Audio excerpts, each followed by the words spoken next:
But here, the next one was asking the right questions for them to stay engaged, avoiding one-word answers.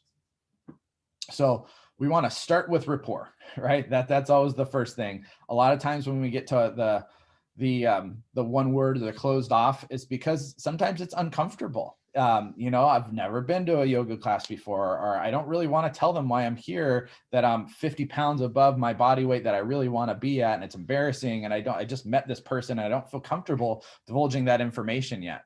And so really starting with rapport, that's why that lesson's always first. Also try to keep your questions open-ended. Avoid the yes or no questions. And the thing we talked about this week that really helps with that flow is the starting with the logical questions that make sense. When they go to see you, they know there's probably some questions you're going to ask them about their fitness. Have you ever done yoga before? Have your kids ever done coding before? Whatever it is, okay, that makes sense that they're asking those questions.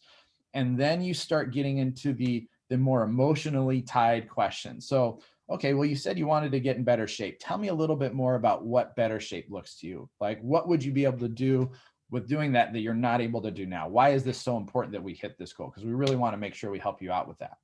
If you lead with that question, that's a little sensitive for it. So you got to feel it out and kind of get them talking a little bit, warm them up before you go straight to the, like we mentioned, what's your deepest, darkest, need of why you're here. I know I just met you 2 minutes ago, but tell me everything, right? And then we mentioned framing the question a little before. I find this is very common when you're not getting the answer that you want. When you're getting, especially if it's a question based around the business, you're trying to find their need or what, beyond rapport, is they just don't really understand why they need to give you that information. So they're going to be as short and sweet as possible. So letting them know, one of our biggest goals is to really help find the right fit, whether it's the right coding teacher or it's the right one of the 6 yoga classes that you take. And so is it okay if I ask you some questions to really find out kind of more about you and what the best fit would be? So that way I can match you up from the start with the best fit. Thanks for watching. If you enjoyed this video, hit that subscribe button, the like button, and be sure to share it with anybody who you think this might help. Help me share that sales doesn't have to be that scary, intimidating thing when you do it right.